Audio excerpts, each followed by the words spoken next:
Hey guys, and welcome back to my world. Today I have dynamic map checkpoints or dynamic map waypoints. So if ever you've played a game like GTA or any other kind of game where you need to get from A to B, and quite often you have to go through certain checkpoints or waypoints before you can actually get where you're going. So I've got exactly that in vanilla Minecraft. Okay, so let's just say I've wandering around and I've came across this little tent. Okay, well, there's somebody's skull in there. I go inside, I open it up, and there's three items. So the first one is the Traveler's Journal. So let me just take the Traveler's Journal, and the journal basically says, well, this is it. I think I've been poisoned and is dying. To whomever finds this log, there is a temple in the jungle. Retrace my steps to find it. The map will help. Okay, so there was a map in there. So let's take the map. Let's take the shears. Okay, so right, so this is the map. So if we maybe head into the jungle, we'll see what happens with this map. Oh, hang on. See, there's like an orange dot on the map. Okay, so let's head towards that. Let's see. So if I head into the jungle, I'll see where I am. Okay, so where are we? Where are we? Okay, right, there we go. So I can actually now see where I am, and if I now just head towards this first waypoint over here. Oopsie. Climbing up. Right, so we're pretty much right at the... Oh, there we go. Pretty much at the waypoint. Right, so we have a bow with flame. Very, very nice. And we have a book again. So let's have a look and see what the book says. Right, so the book says, "What was I thinking? I left my arrows at the last camp. Well, this is this bow is useless for me. To me now." Right, okay. Well, it's not useless to me, but let's check the map. Okay, so, oh, hang on. See, the orange is disappearing, and there is now a yellow appearing. Oh, there we go. Okay, so obviously that was the last camp. So let's go and see if we can actually find it. Okay. So where are we? Oh, so going in this direction. So I would never have been able to find any of this if it wasn't for the waypoints. Okay, so let me just get rid of this. So it's up here somewhere, I think. Let's have a look. Ah, yep. On our way. Ah, and there we go. I see it straight away. Okay, so Explorer's Note 2. So let's see what he says. He says, "They found me again, and I had to abandon my last resting place. I can't find my flint, so it must be there." Oh, okay, so, well, there's arrows, there's melons, that's good. So I take it we need flint for something. Alright, so let's have a look at the map. Now you'll see the little yellow one is starting to disappear, and then oh, there we go. You'll see the little white. There we go. So obviously that is where we need to go to find the next waypoint. So if I just go up, here's that lake on the map. Let's see where we are. Okay, so let's do a quick swim. So it is this way. Right. Oops, and up. Okay, there we go.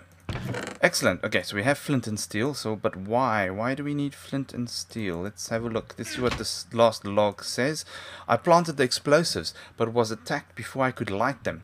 I ran and ran and ran. Find the temple and take the treasure." Ah, okay. So, where is this temple? Oh, there we go. You'll see it start appearing on the map. So we need to go in that direction. Okay, so let's just head in that direction, and we'll take a closer look when we... Oh, actually, I can actually see it.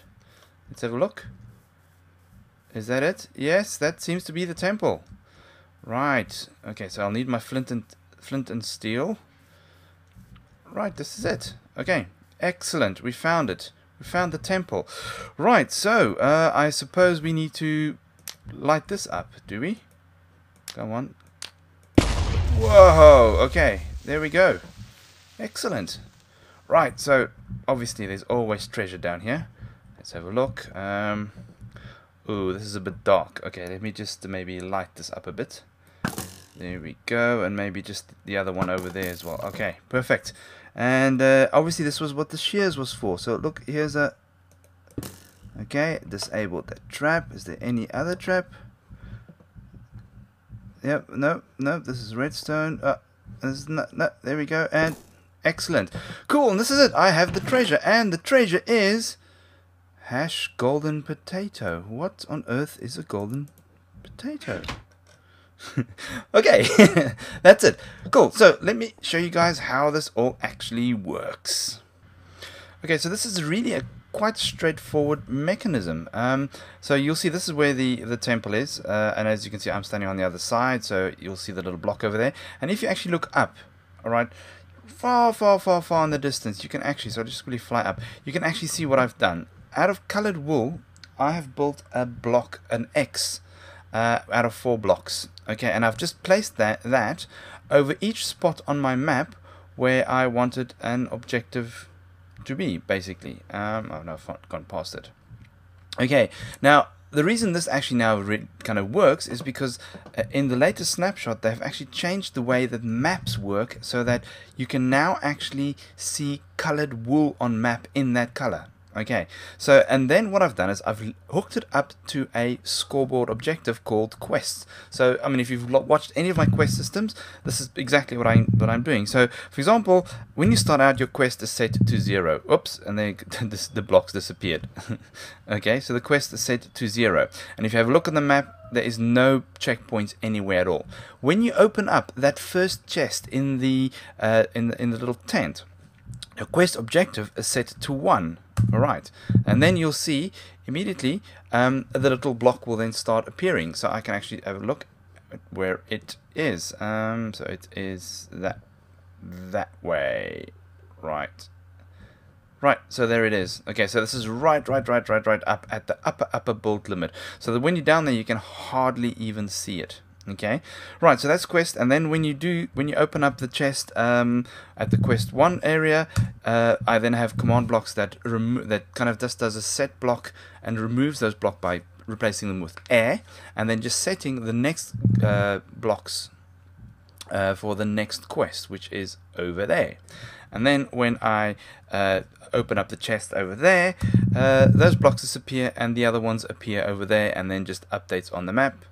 Like so, as you can see, and then when I open that chest, I then change it, and you'll see that there it is now. Okay, so it's really a straightforward mechanic. I mean, I have actually used this in a few of my other maps and so forth, but I always had to use like powerfull or something else to try and get the colors right, because the colors on the maps just were quite terrible. It didn't really work. Okay, so I'll very quickly show you here what those are. Okay, so here we go. Very straightforward. This is a set block. It sets it to wool. When it's activated, it sets it to wool. When it's deactivated, it turns on the torch, and then the torch just removes that by setting that exact same block to air. Alright, that's really it. So what I've got here is just test fors. So I test for a score of a quest score, and when I have a quest score, it activates the quest 1. So here's quest 1, quest 2, quest 3, quest 4. So if I just show you the light, so if I just turn my quests completely off, you'll see I have 0 quests running. If I have quest 1, it's the one up there, quest 2, one up there, quest 3, one over here, and quest 4, the one over here. Cool, that's it. What I'm going to do is I'm going to put this map up for download. I'm going to put everything back the way it was. So yeah, do go check it out. Check out how it works. It's very cool. Cool, guys. Thank you very much for watching. And as always, I will check you all later.